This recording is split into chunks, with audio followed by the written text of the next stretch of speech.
suis ravi d'être ici et je trouve ça assez génial ce qui se passe dans ce festival depuis 12 ans maintenant.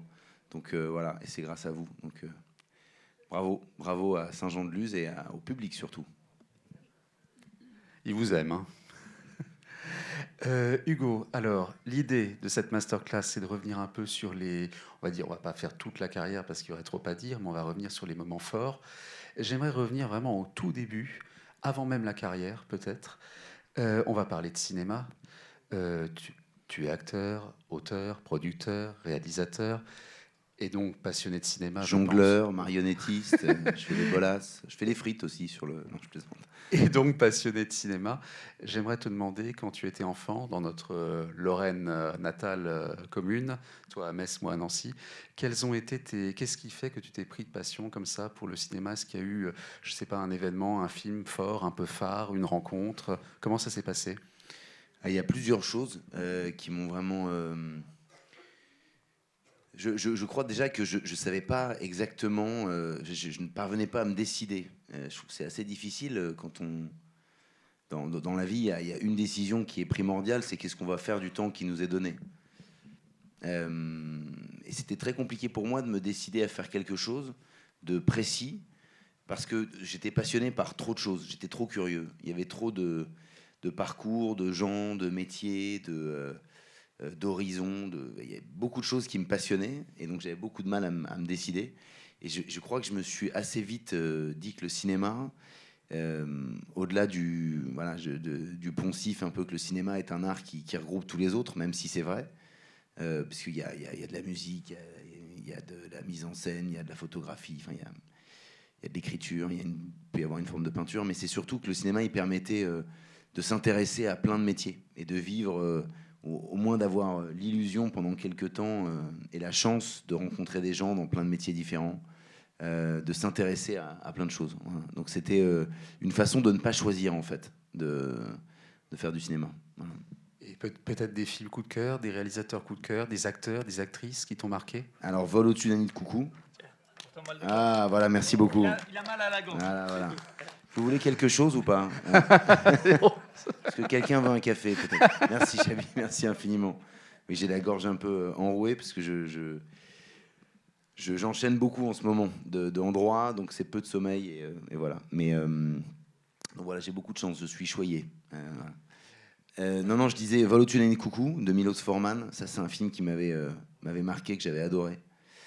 J'ai un souvenir aussi de m'être caché derrière un canapé et j'étais tombé sur des images d'Édouard aux mains d'argent. Je n'ai jamais vu du coup le film. J'étais persuadé, ça m'avait fait extrêmement peur parce que j'étais petit. Et j'avais uniquement vu les mains en forme de ciseaux de Johnny Depp. Donc bref, et je me suis rendu compte bien après que le cinéma de Tim Burton n'était pas du tout un cinéma d'horreur. Voilà les premiers souvenirs. Et non, mon grand-père nous avait offert des places pour aller voir Les Femmes Savantes à la Comédie Française. Et ça m'avait marqué. Et je me souviens d'avoir vu le logo depuis 1680. Et je m'étais dit, ils sont potes depuis plus de 3 siècles. Ça me plaît bien cette idée-là. Voilà. Donc il y avait un côté troupe. Il y a eu pas mal d'événements comme ça qui m'ont déclenché. Il n'y a pas un film en particulier. Il y a beaucoup de films. Chaque fois que je voyais un film, j'avais un peu envie de faire le métier de la personne que je voyais, quoi. Voilà. Parfait. Je te laisse te servir, peut-être. Pendant ce temps-là, ça me permet de préparer la question suivante. Alors, avant de parler de cinéma, enfin, de tes rôles au cinéma, on va peut-être parler de télévision, parce que tu as commencé, on peut le dire, en grande pompe, aux États-Unis, avec Gossip Girl. Et tu t'en souviens peut-être pas, mais une des premières fois où je t'ai interviewé, il y a 12 ou 13 ans, très naïvement, je t'avais demandé, wow, ça doit être dingue Hollywood, mais qui t'as pu rencontrer, que je pourrais connaître? Et tu m'as répondu, Leonardo DiCaprio, tu connais? J'ai l'air à ce point débile, quoi, franchement, mais bon. Mais ça m'a fait rire. Donc voilà, qu'est-ce que tu peux retenir de cette... Enfin, c'est des débuts assez hors normes, quoi. Hollywood, Gossip Girl, série américaine, 3 ou 4 saisons, je crois. C'est fort, une 20aine d'épisodes. Ouais, 2 saisons, c'est déjà pas mal. Mais ouais, c'était assez inattendu. Moi, je rêvais de faire à la base, je rêvais de faire du théâtre. Je me disais, venant de Metz, là où j'étais né, je me disais pas que les choses seraient ni faciles ni très accessibles. Donc en fait, j'ai un peu foncé en me disant si je parviens ne serait-ce qu'à en vivre et à, tu vois, à être dans des compagnies de théâtre avec des potes, déjà ce sera génial. Puisque le but c'était de transmettre des idées, d'essayer de faire quelque chose d'intéressant et surtout en troupe. Et puis effectivement, je me suis retrouvé à tourner là-bas. J'ai été pris pour une audition. J'ai été pris pour un truc qui s'appelle les Jeunes Talents Cannes Adami. Alors l'Adami, c'est le syndicat des acteurs. Je ne vais pas vous faire tout le déroulé parce que ça va vous ennuyer, mais c'est un organisme en tout cas qui chaque année permet de révéler des nouveaux visages. Et grâce à ça, j'avais rencontré des directeurs de casting et je me suis retrouvé effectivement à tourner là-bas. D'abord un film indépendant, puis des épisodes de la série, puis ils m'ont rappelé. Et je me suis retrouvé un an, presque 2 ans, à vivre là-bas, sur un personnage qui était très loin de moi, mais qui était assez génial à construire. Et c'était assez fou de se dire qu'en fait, je démarrais plutôt à l'étranger plus qu'en France. Ouais, ça, c'était particulier. Mais tant mieux, c'est bien de ne pas toujours faire les choses dans un sens attendu. Voilà. Puis après, ça m'a permis de travailler en Angleterre, de travailler en Espagne. J'ai fait une série en espagnol aussi. Donc de faire des choses à l'étranger, c'est souvent très enrichissant parce que c'est des gens c'est des gens différents, c'est des différentes façons de travailler aussi. Et c'était assez génial. C'était un petit peu un rêve éveillé, ouais, c'est sûr. Et en même temps, je dois avouer que mon but n'était pas vraiment celui-là. Ça n'a jamais vraiment été les États-Unis. C'est-à-dire que c'est super, c'est génial, c'est des opportunités. Voilà, ça m'a beaucoup appris, donc je vais certainement pas dire l'inverse, mais je trouve on a une chance de fou en France. On fait des films magnifiques, il y a un vrai cinéma. Ce festival en est le témoin et le symbole. Donc je me suis retrouvé là-bas et puis après je suis rentré et on m'a fait revenir et voilà, récemment j'ai refait une série pour Apple en anglais avec Juliette Binoche et John Malkovich qui s'appelle The New Look. Donc ça m'arrive de faire des projets anglophones, mais c'était pas le but. C'était pas le but. Moi, ce que je voulais, c'était travailler. Et puis finalement, il y a eu cette opportunité-là que j'ai saisie. Et puis voilà. Il y a des opportunités et puis aussi, je pense, il y a des rencontres. Alors, si on parle de rencontres, moi, je pense qu'il y a 2 rencontres dont j'aimerais parler. Je commence par la première. Romain Quiraud. Romain Quiraud, avec qui tu fais donc un court-métrage de science-fiction, Le Dernier Voyage de Paul W.R., qui devient un long-métrage de science-fiction hyper ambitieux, alors que pourtant, il est produit pour, je crois, même pas 2 millions d'euros. Ouais, exactement. Est-ce que tu peux revenir là-dessus? Déjà, on peut peut-être parler de l'univers de Romain. C'est quand même... fou, ouais, un univers de fou. On est d'accord. Ouais, non, ça, c'était une sacrée aventure. Je me souviens, j'étais dans le train, je lis son scénario de court-métrage. C'était un peu... ça me faisait penser au Petit Prince. Pardon, ouais, je vais peut-être me tourner un peu, parce que je suis très désagréable pour les gens qui sont à gauche. Ça me faisait penser au Petit Prince et à Ray Bradbury. Donc... j'étais dans le train, j'ai appelé directement mon agent à l'époque et je lui ai dit je veux absolument faire ce film. Je crois d'ailleurs que ça a été compliqué, c'était il y a quelques années maintenant, mais parce que justement j'avais des choses à l'étranger et ce film était ma priorité absolue parce que je trouvais qu'il avait un univers vraiment hors du commun. Il y avait évidemment un propos en plus écologiste, je pense, quand même, dans le film. Oui, clairement. Et donc bref, on a fait ce court-métrage. Et ensuite, il a été présélectionné aux Oscars. Ça s'appelait Le Dernier Voyage de l'énigmatique Paul W.R. C'était un astronaute fugitif qui était censé sauver le monde et puis qui foutait le camp. Et ensuite, on a mis un bon moment. On a mis 2 ans, bien 2 ans, 3 ans peut-être, à faire le long métrage. Dans un univers de science-fiction un peu poétique. Et je vous invite à le voir si jamais vous ne l'avez pas vu. Il est encore sur Canal. C'était vraiment un très très beau film, un très beau souvenir. Et c'est vrai que voilà, la France, elle permet aussi des films comme ça. Elle permet à des réalisateurs d'émerger. Je trouve qu'il y a une vraie diversité qui est assez géniale. Et j'ai toujours été très amoureux de mon pays, quoi. Donc c'est vrai que c'est aussi c'est un peu paradoxal parce que j'ai la chance et j'ai toujours eu envie de voyager et de travailler à l'étranger. Et j'ai eu cette chance-là. Mais c'est vrai que c'était pas forcément le le but recherché, quoi. Et je pense que les plus beaux souvenirs que j'ai aujourd'hui, c'est avec des réalisateurs comme Romain, avec des gens avec qui on partage le même amour du cinéma, quoi. Je m'attarde un tout petit peu sur ce film parce que, comme je disais, il est vraiment très impressionnant alors qu'il est produit pour Peanuts. On y reviendra d'ailleurs quand on parlera de ton court-métrage qui est également très impressionnant et produit pour Peanuts. Court-métrage que vous verrez donc samedi après-midi. La ligne de vie. Donc oui, comment tu peux, quand tu es sur le plateau, ça doit être, enfin je sais pas, je suppose que pour resserrer le tournage au maximum, c'est peut-être 2-3 semaines de tournage, en plus en plein désert, ça doit être des journées de, je sais pas, de 15-20 heures. Ouais, c'est comment on fait physiquement, ne serait-ce que physiquement, comment on tient le coup. Bah, en fait, c'est vraiment quelque chose de l'ordre de... C'est un peu comme pour ce festival. C'est un premier film. Sur les premiers films, ça tient à l'énergie, en fait. Ça tient à la folie, ça tient à la passion. Et du coup, on a peur de rien. Je pense que Romain, il n'avait pas peur de grand-chose. Et puis, il avait un grand supporter qui était moi. Et du coup, je le poussais aussi dans ce sens-là. C'est-à-dire que c'est pas moi qui allais le freiner dans ses envies, puisque j'étais assez fan, même complètement fan de ce qu'il faisait. Et du coup, il y a cru jusqu'au bout. Il s'est donné tous les moyens et il a fait un film qui était vraiment totalement hors des clous et qui aurait dû être fait pour, oui, effectivement, 4 fois le budget. C'est-à-dire que c'est un film à 2 millions et quand on le voit, on dirait plutôt un film à 8, quoi, ou à minima. C'est ça. Et ouais, bah, la force du poignet, avec ses équipes aussi, tous les gens qui ont travaillé sur le film, qui se sont battus énormément. Et c'est vraiment des combats, hein. Ça n'a pas l'air comme ça, mais c'est beaucoup, beaucoup, beaucoup d'énergie pendant plusieurs années. Et c'est génial que le film ait eu ce destin-là, qu'il ait eu le Méliès d'argent à Sitges, qu'il ait bien fonctionné. Mais c'était...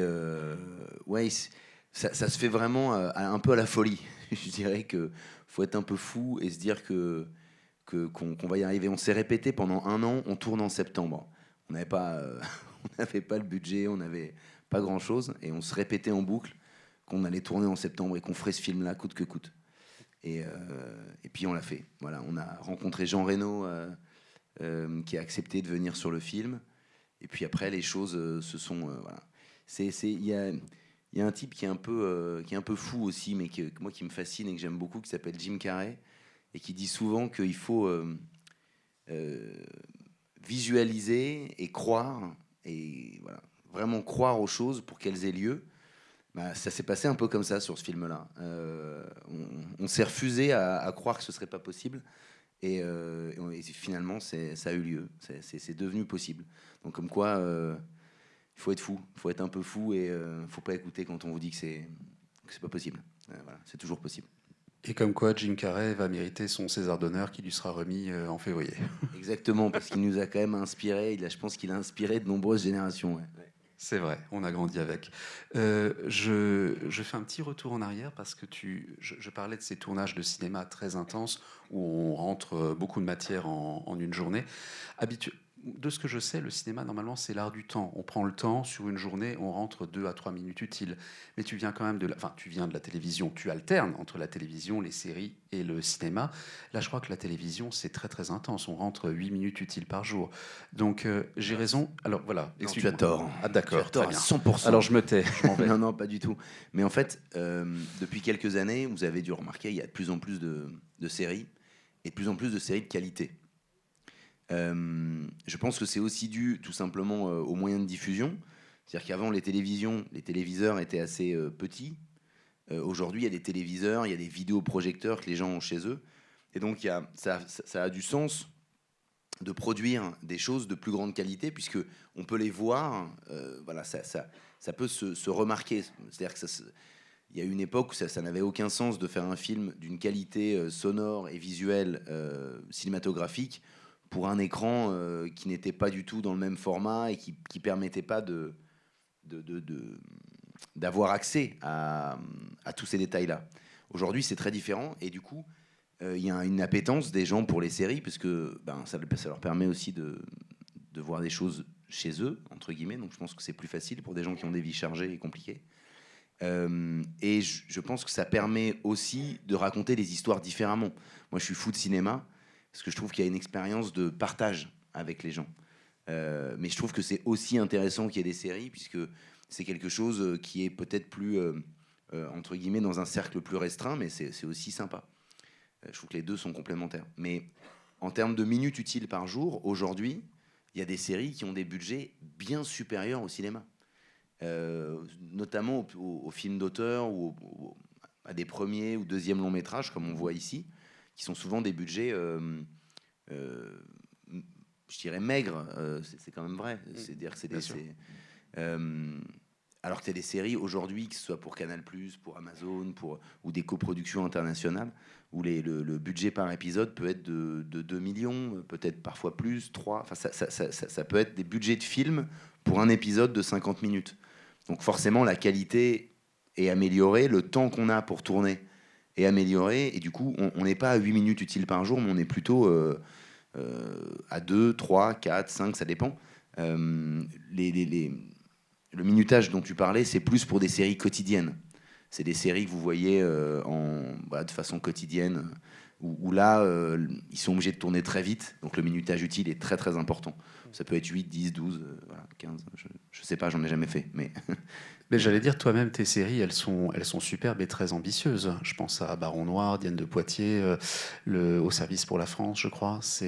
Qu'est-ce que tu retiens de tout ça? C'était des grandes aventures, j'imagine. C'était des aventures géniales, parce que des voyages dans des endroits qui n'avaient rien à voir, et dans des univers très différents. J'ai eu la chance de travailler sur des séries et des films d'ailleurs, où on m'a confié des rôles très différents, et ça c'est le plus grand bonheur, parce que c'est ce dont je rêvais enfant. Donc comme je vous disais, de me plonger dans différents univers, donc ça c'est assez génial, ouais. Et effectivement, j'ai eu la chance que ce soit des séries où il y avait vraiment une ambition artistique et des partis pris, à la fois dans les décors, dans la mise en scène. Du coup, en fait, on appelle ça des séries, mais pour certaines, c'est vraiment plusieurs longs métrages bout à bout, finalement. En tout cas, en termes de travail pour les auteurs et le réalisateur et les producteurs, c'est vraiment ça, quoi. Mais ouais, j'ai eu beaucoup de chance. Je suis arrivé, à mon avis, au moment où les séries ont commencé à avoir une certaine ambition et à ce que les diffuseurs permettent cette ambition. Très bien. Et il y a une chose dont j'aimerais te parler, qui me tient à cœur pour le journaliste que je suis. Tu es confronté aussi, comme tout à chacun, à la critique. Et j'aimerais revenir sur un film, en l'occurrence. Aucune critique. Je ne veux aucune critique. C'était pas toi personnellement, bien je sûr. m'en vais. Voilà. Non, je plaisante. C'était pas toi personnellement, vas-y, mais je reviens sur Vaincre ou mourir. Ouais, bien On sûr. peut en penser ce qu'on veut, mais pardon, je vais être un peu vulgaire, mais je crois que j'ai jamais vu un film se faire autant chier dessus par la critique. Voilà. Non, mais c'est violent. Non, mais c'est vrai. C'était dingue. Et j'aimerais savoir comment tu as vécu, toi et l'équipe, comment vous avez vécu ça. D'autant plus que c'était tellement outrancier que je me demande si ça vous a pas servi. C'est-à-dire, les critiques étaient tellement dingues, j'ai l'impression que les spectateurs se disaient « ça a l'air curieux ce truc quand même, faudrait quand même qu'on aille jeter un coup d'œil ». À croire que ça vous a fait votre pub. Après tout, de la mauvaise publicité, ça reste de la publicité. C'est un long débat. Ce qui est sûr, c'est que quand on fait ce métier-là, on doit être préparé à recevoir des critiques. C'est très agréable quand on a des éloges. Moi, j'ai eu la chance d'en avoir... je fais beaucoup de théâtre aussi, et souvent, on travaille énormément. Donc évidemment que les retours du public et les retours de la presse, c'est très très important. Et après, je pense que chaque film, chaque pièce de théâtre, chaque série, à mon sens, elle est là pour créer du dialogue. Donc c'est dommage quand ça devient un dialogue qui est trop haineux, mais si elle crée du dialogue, c'est très bien. Moi, je trouve ça très bien. Je veux dire, j'essaie de prendre le recul et de me réjouir de ça. Il y a des gens qui aiment, d'autres qui n'aiment pas. L'important, c'est que les gens se parlent, que ça fasse réfléchir. Et voilà. Ce qui est juste dommage, c'est voilà, s'il y a des... si c'est un peu réducteur, si par exemple tu me parles de La Ligne de vie et que tu l'as pas vu, bon bah forcément je vais trouver ça un petit peu dommage, parce qu'on parle un peu dans le vide. Mais le jeu de la critique, c'est pas... Ce qui est sûr, c'est qu'aujourd'hui on est très étonné. Parfois on s'attend à quelque chose, on a une critique inverse. C'est c'est très variable, ça fait partie du jeu. Je pense qu'il faut l'accepter et puis il faut continuer à faire des choses. Voilà, c'est-à-dire qu'il ne faut pas se laisser arrêter par ça parce que il y a des films qui changent avec le temps, qu'on voit différemment. Parfois, on voit un film et puis on est choqué par quelque chose et je peux le comprendre. Je peux tout à fait le comprendre. Il y a quelque chose qui vous plaît pas ou qui ne plaît pas. Mais qu'est-ce qui a voulu être raconté vraiment? Est-ce que bon, c'est sûr que les acteurs parfois c'est un peu dur parce que les films que je réalise, je m'en sens totalement responsable. Les films dans lesquels je joue, voilà, je choisis ni le montage, ni la réalisation, ni le voilà.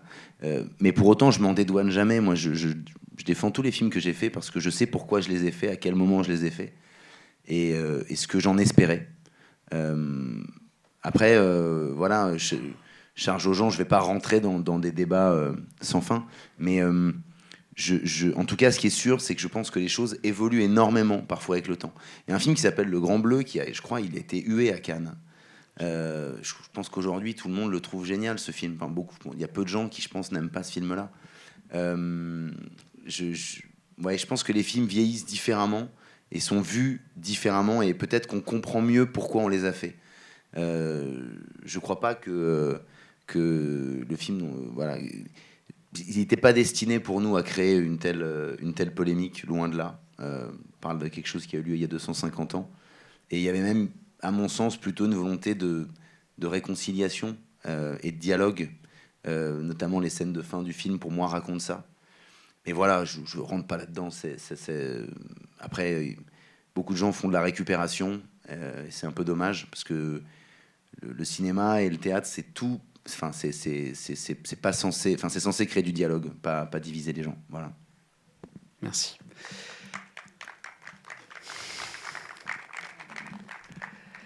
Et maintenant, on va peut-être parler de réalisation, parce que, comme j'ai dit, on pourra voir ton court-métrage samedi prochain, que j'ai déjà vu, qui est vraiment immanquable, je vous le confirme. Donc là aussi, tu avais besoin, depuis toujours, de raconter des histoires. Et comment ça s'est fait? C'est quand même ton 4e court-métrage, donc le premier remonte à il y a plus de 10 ans, je crois. Serait-ce ta rencontre avec Laurent Hélas, grande rencontre pour toi aussi, ton ami d'enfance qui est devenu ton producteur, en l'occurrence? Exactement. Qui est mon coproducteur sur La Ligne de Vie, puisqu'il y a aussi Paprika et Pierre-Emmanuel Florentin, notamment, qui a travaillé avec Nina Benoît aussi. Oui, ça, c'était mon rêve d'enfant, ouais, de fabriquer des films, évidemment. C'est le genre de rêve qu'on s'avoue à demi-mot. C'est pour ça que j'ai fait en parallèle des courts-métrages, en parallèle de mon métier d'acteur. Un peu parce que je suis boulimique aussi de choses et j'ai besoin de faire tout le temps. Je suis un peu hyperactif. Donc, je pense que ça me rendait heureux d'être tout le temps en train de faire des choses.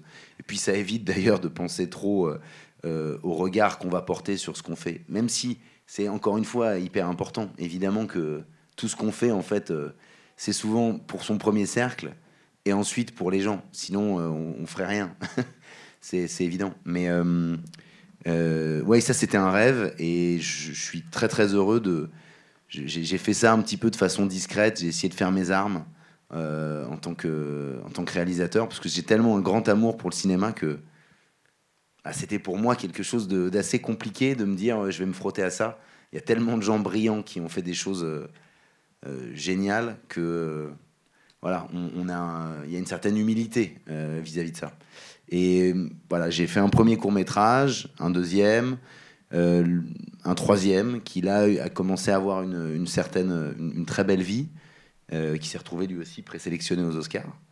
Et du coup, j'ai eu envie de faire La Ligne de Vie parce que c'est une histoire. Je ne sais pas si vous aurez la possibilité de le voir. C'est samedi, c'est ça? Samedi après-midi. Ça parle des facteurs pendant la Première Guerre mondiale. Et en fait, j'ai un arrière-grand-père qui a fait la Première Guerre mondiale, et son frère aussi. L'un est mort, l'autre a perdu un bras. Voilà, c'est le moment comédie, hein, c'est le moment où les bronzés font du ski. Voilà, on y retourne.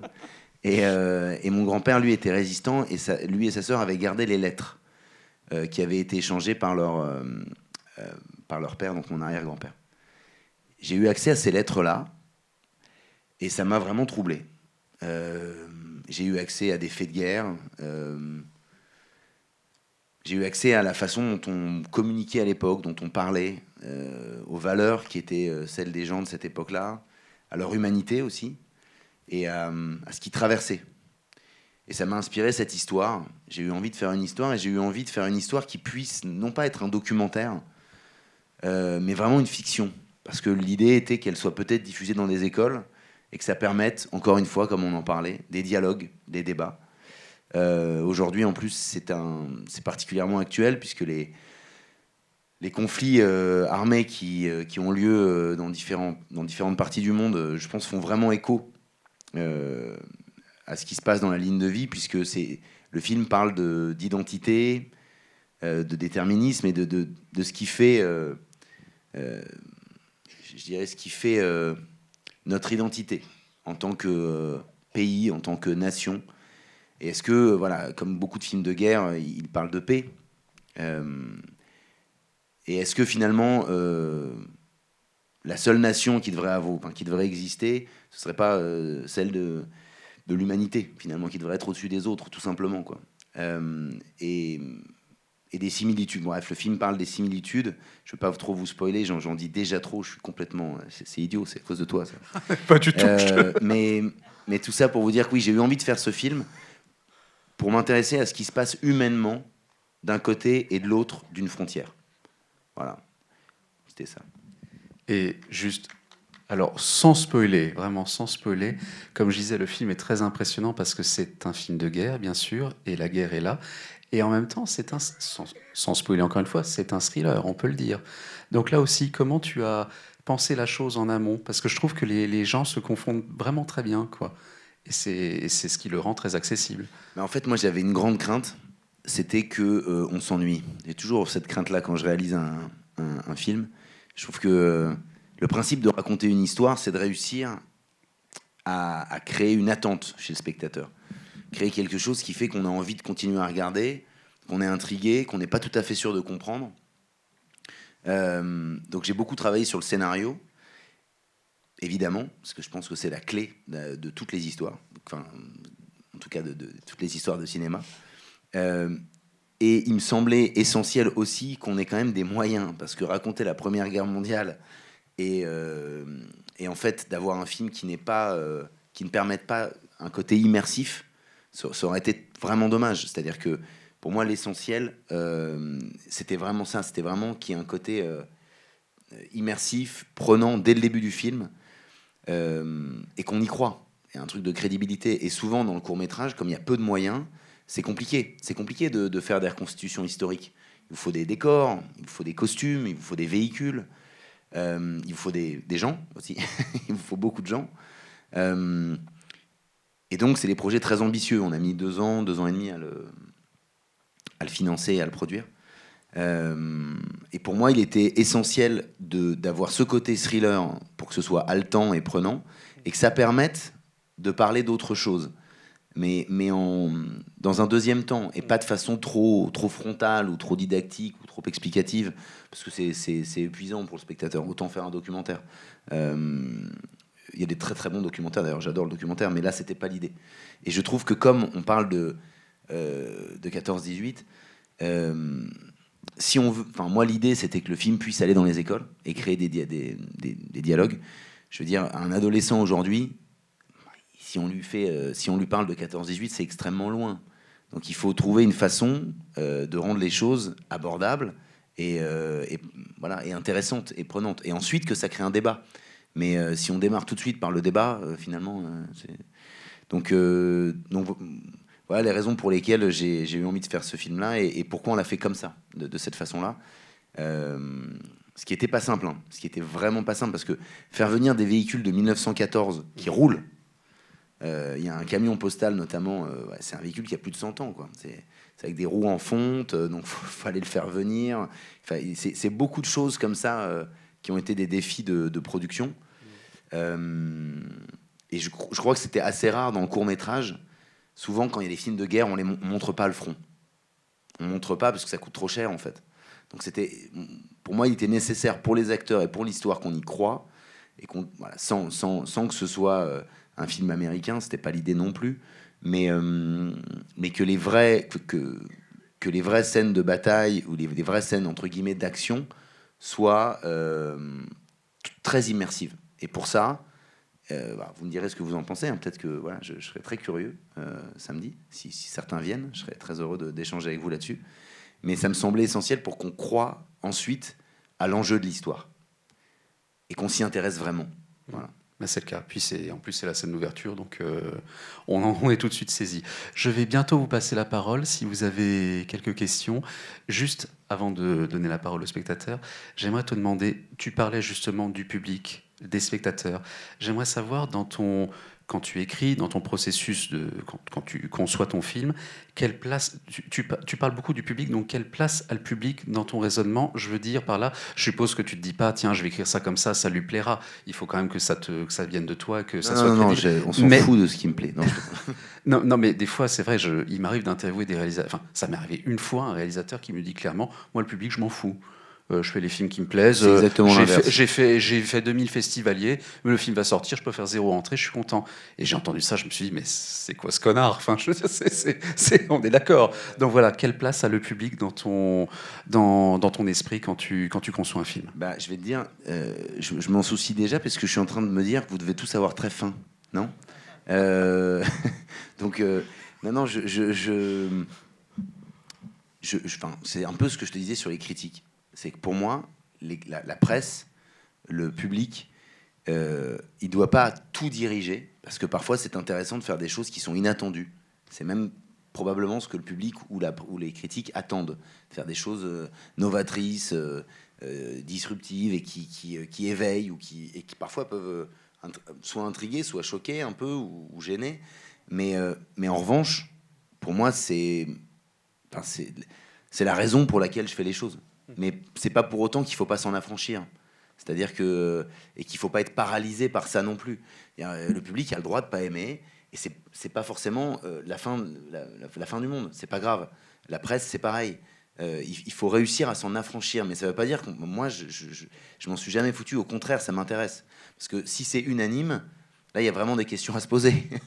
Il y a vraiment des questions. Et il faut se les poser. Il faut se remettre en question. C'est comme ça qu'on s'améliore. Sinon, en fait, on fait toujours la même chose. On est très content de soi. Et puis en fait, on fait peut-être des choses qui sont pas si intéressantes que ça. Moi, sur mon film, par exemple, j'ai fait des projections tests plusieurs fois pendant le montage. Il y a des choses que j'entends, des choses que j'écoute, d'autres que je vais pas forcément prendre en compte. Il ne s'agit pas de prendre l'avis de tout le monde. Sinon, on fait des choses, à mon avis, qui sont assez banales. Mais oui, c'est extrêmement important. Et moi, je me place toujours en spectateur. J'essaye de faire des films que je pourrais avoir envie de revoir. Et je trouve que c'est important que les gens qui les regardent puissent avoir envie de les revoir. Pas forcément tous. Ou en tout cas, soit qu'ils aient envie de le revoir, soit qu'ils se disent, tiens, ça m'a intéressé pour ça, ou que ça éveille quelque chose. Et j'ai envie aussi qu'ils soient pris par l'histoire. Je trouve que le cinéma, c'est quand même censé être ça. C'est un voyage. Si on ne s'évade pas en regardant un film, le film n'est pas réussi, c'est sûr. Donc oui, il est évident que pour moi, ça, c'est des vraies questions que je me pose. Et puis les thématiques aussi. Est-ce que ça intéresse les gens ou est-ce qu'ils s'en foutent? Si on fait des films que pour soi, souvent c'est un peu nombriliste et peut-être pas très très intéressant, quoi. Voilà. En revanche, si c'est quelque chose qu'on a traversé, qui nous a peut-être appris énormément dans la vie, il y a des films comme ça que je vois et souvent je suis fasciné parce que la personne parle d'elle, certes, mais à travers elle, voilà, beaucoup de gens peuvent s'identifier. C'est universel, quoi. Exactement. Ouais. Y a-t-il des questions? Oui, j'arrive avec le micro. Monsieur. Si vous demandez ce qu'on mange à midi, monsieur... ça va être plus intéressant. Bonjour, monsieur Becker. Bonjour, monsieur. À vous écouter, vous avez parlé de théâtre, vous avez parlé de télévision, de plateforme, de cinéma. Vous défendez brillamment le cinéma, bien sûr. Je me demandais si, en termes de complémentarité, comme vous avez dit, il n'y a pas aussi quand même de la concurrence. Quelle place reste pour le cinéma? Quelle inquiétude un petit peu pour l'avenir, mais surtout pour fidéliser les jeunes, qu'ils continuent d'aller au cinéma et pas uniquement sur des plateformes, sur des séries, même si elles sont de très bonne qualité, comme vous l'avez évoqué. Quelle est un peu votre vision sur le sujet? C'est une excellente question et vous mettez un peu les pieds dans le plat et vous avez raison. C'est des questions qu'on se pose, et évidemment. Moi, jusqu'à présent, j'ai été heureux qu'il y ait une espèce une diversité. C'est-à-dire que je me dis, mais c'est super, parce qu'il y a quand même beaucoup de gens aussi qui n'ont pas la possibilité, ils ont des enfants en bas âge, ou pour X raisons, ils peuvent pas aller au cinéma. Puis ça coûte cher en plus, le cinéma. C'est vrai, et le théâtre, c'est pareil. Moi, j'ai de la chance de faire du théâtre, et j'étais ravi, on a fait une tournée cette année pour une pièce d'Eric Emmanuel Schmitt, qui a très très bien marché, mais je me disais, je trouvais ça cher. Je vous le dis, je me disais, je trouvais ça quand même cher. Et je comprends que les gens... Et en même temps, quelque part, je trouve ça pas cher par rapport à ce que des gens dépensent au restaurant, par exemple. J'ai rien contre les restaurateurs, j'ai plein d'amis restaurateurs, donc et tant mieux que ça fonctionne, c'est des moments de convivialité, d'échange, et tout, c'est génial. Mais c'est vrai que moi, le vrai problème que j'ai, c'est pas le fait qu'il y ait le cinéma, les plateformes, la télévision, etc. Puisque le théâtre a toujours pas disparu. Il y a eu l'arrivée du cinéma, on a eu peur que ça s'arrête, la télévision, Internet, et c'est toujours là. Donc c'est pas tant ça. Moi, ce qui m'inquiète, honnêtement, et ce qui me fait du coup plaisir qu'il y ait des gens dans cette salle, et que vous soyez restés pour qu'on puisse échanger et parler un peu ensemble, ce qui m'inquiète, c'est que les gens s'isolent. C'est ça qui m'inquiète. Parce qu'en fait, les plateformes peuvent créer une consommation très individuelle. Et c'est très bien aussi. C'est très bien tant que ce n'est pas la seule forme de consommation de musique, de cinéma. Sinon, je pense qu'on... En fait... et puis on risque d'habituer les gens aussi à ce que, en fait, une œuvre soit accessible, soit en libre service. Il y a eu les plateformes de musique. Alors c'est génial. Heureusement, aujourd'hui, vous avez vu, les abonnements ont un peu augmenté. Donc c'est quand même ça a quand même un coût, et j'espère qu'ils reversent aux artistes. Mais pour les artistes, alors je sais que c'est des choses que vous devez entendre tout le temps, et ça doit vous fatiguer. Puis vous vous dites, ouais, enfin ça va, ça a l'air de se passer pas trop mal quand même pour certains d'entre eux. Mais je parle pas pour moi là en disant ça. Mais je sais que c'est difficile pour beaucoup de gens, mais très difficile. Et aujourd'hui, de se dire, je vais devenir acteur, ou je vais devenir auteur, ou metteur en scène, ou musicien, c'est très compliqué, quoi. Il y a très très peu d'élus, et effectivement, il y a un décalage énorme. Il y a ceux pour qui ça fonctionne très très bien, et puis et le mode de consommation joue là-dedans, puisqu'il y a eu une époque où il y avait beaucoup beaucoup de théâtre, par exemple, et les gens allaient au théâtre et payaient les tickets, et les gens pouvaient en vivre. Aujourd'hui, dans les petits théâtres, on ne vit pas. On vit pas quand c'est pas un truc qui fonctionne. Quand on fait des petits films, des films avec des budgets restreints, c'est très dur pour les. Le type qui a eu un Oscar pour le film avec Adrien Brody, comment il s'appelle ce film, aidez-moi. The Brutalist. The Brutalist, merci beaucoup. Il l'a dit lui-même. Il a dit, voilà, il travaille 3 ans, 4 ans sur un film. Ce qu'il est rémunéré pour ce film-là ne lui permet, alors qu'il a un Oscar, quand même, enfin, je veux dire, il a la récompense la plus suprême, entre guillemets, ne lui permet pas de vivre de façon normale, entre guillemets. C'est difficile, c'est précaire. C'est quand même fou. C'est quand même fou. Il y a évidemment, c'est délicat parce qu'en fait, dès qu'on a la parole, en général, c'est que ça va pas trop mal pour nous. C'est ça qui est compliqué. Moi, je vous dis ça là maintenant, puis on se dit oui, enfin bon, on est peut-être un peu mal placé pour. C'est pour ça que j'en parle rarement, parce que je me dis toujours, j'ai pas envie de vexer ou de paraître, de dire des choses mal placées. Mais en fait, c'est quelque chose qui m'atteint. Moi, j'ai plein de potes d'école. J'ai plein d'amis. J'ai fait Avignon il y a quelques années parce que je trouve ça génial ce qui se passe là-bas. Et j'adore aller voir ces pièces-là. Et je suis chaque fois impressionné d'abord par les efforts de certains qui font des trucs géniaux. Il faut surtout pas qu'ils perdent cette foi, cette folie qu'on a eue avec Romain Quiraud d'ailleurs, comme dont on en parlait tout à l'heure sur le dernier voyage. Mais il faut garder cette foi et cette folie. Mais c'est dur. Et je pense que le danger, c'est pas tant qu'il y ait des très belles séries, etc. C'est que les gens s'habituent à ce que les choses soient accessibles et en libre service, et qu'ils aient du coup plus envie de payer une place de cinéma ou de payer une pièce de théâtre. Parce que quand on va au théâtre, c'est un travail de dingue. Et un film, c'est pareil. Il y a beaucoup de gens qui ont travaillé. Et voilà. Je pense que le débat est là. Et c'est pour ça que c'est génial qu'il y ait des festivals comme ici. Et quand je le dis, je le pense vraiment. Et je trouve ça génial que vous soyez là. Et que vous...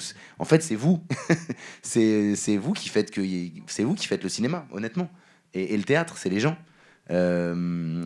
Si on garde et qu'on transmet des moments comme ça, où on partage, on voit des choses ensemble, on en discute, qu'on aime ou qu'on n'aime pas, je pense que ça peut permettre de faire perdurer cet art-là. Et sinon, il sera en danger, c'est sûr.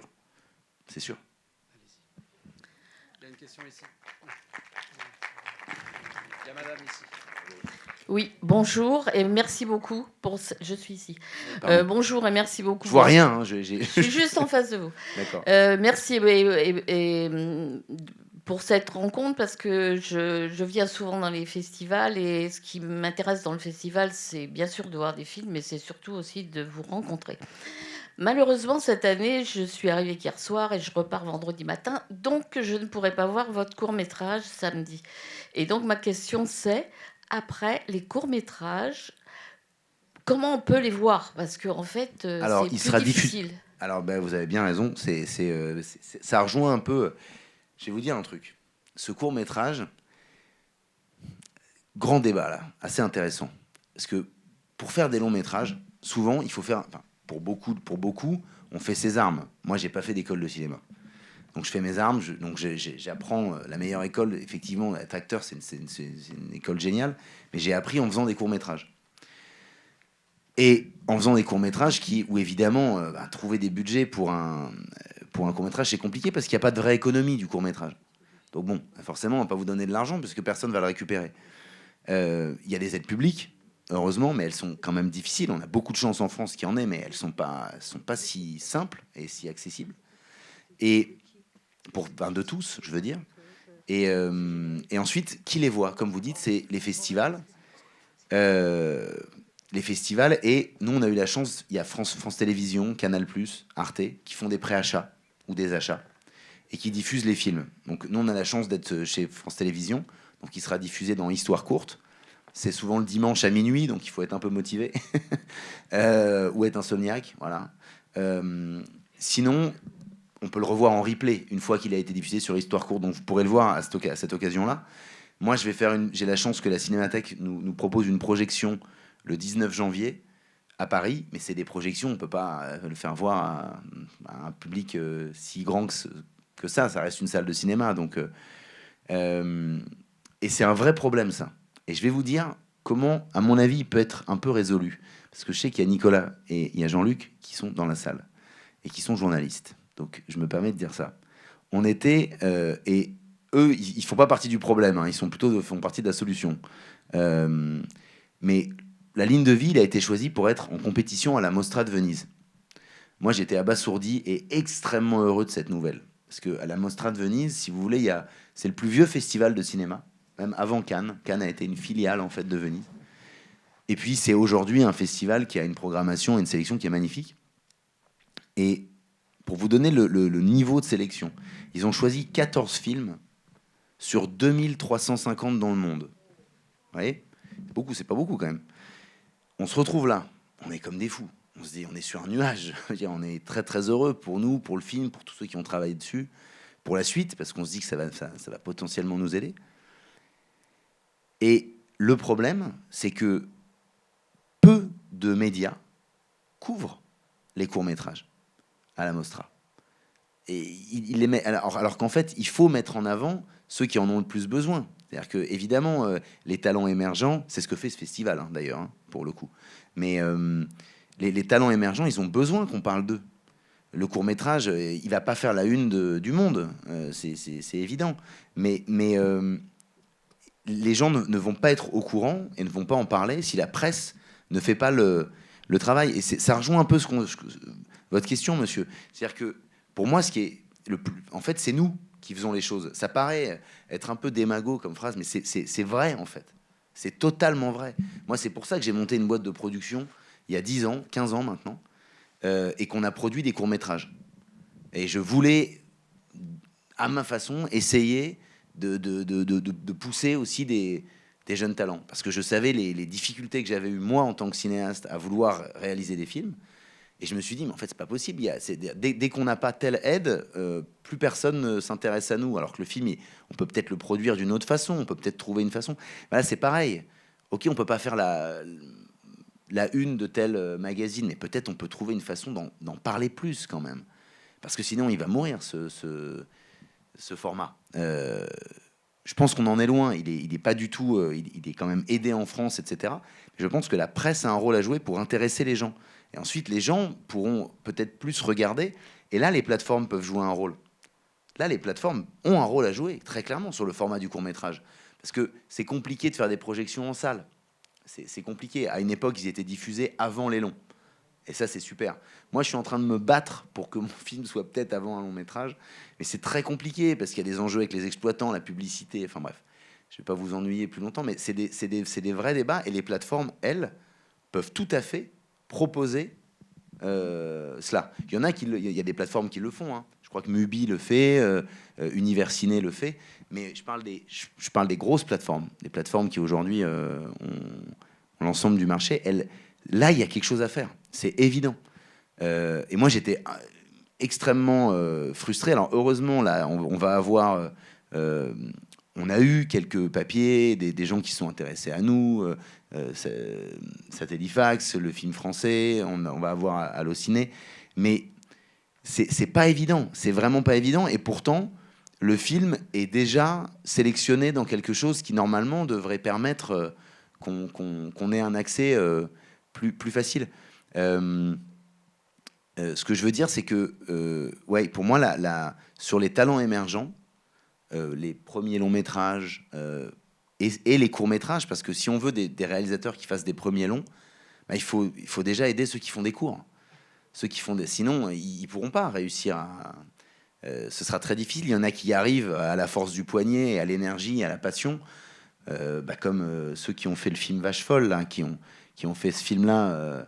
Voilà, à la force du poignet, à la folie. Et je suis admiratif, ça c'est bravo, c'est génial. Mais il faut encourager ces choses-là, quoi. Et je pense que la presse a un vrai rôle à jouer.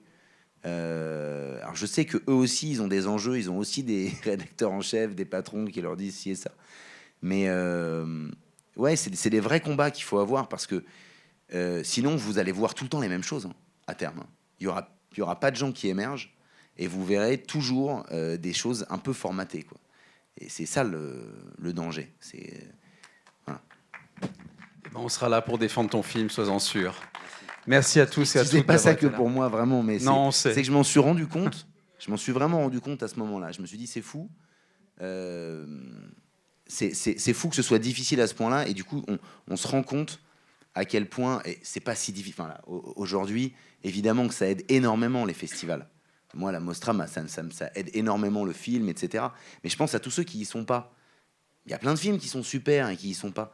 Il faut, je pense que dès qu'on a un coup de cœur sur un court-métrage ou sur quelque chose, ou sur quelqu'un, il faut essayer de les aider parce que c'est très important qu'on renouvelle les talents. C'est très, très important. Un festival comme ça sur les premiers et deuxièmes films, c'est génial. Qui met qui met en avant des jeunes talents émergents et la jeunesse, en fait. Parce que je pense qu'il y a... entre guillemets, si on veut que les choses changent, et il y a beaucoup de choses à changer, on le sait, on a besoin d'eux. Voilà. Merci beaucoup, Hugo. Merci à tout le monde. Bon appétit. Et rendez-vous samedi ici si vous voulez découvrir le film d'Hugo. Donc, bon après-midi. J'espère que vous serez là. Hein. Sinon... Je vais prendre vos adresses en sortant. Non, je plaisante. Merci à vous, hein, merci beaucoup. Et je suis dehors si vous voulez échanger 3 mots avec plaisir. Voilà. Merci.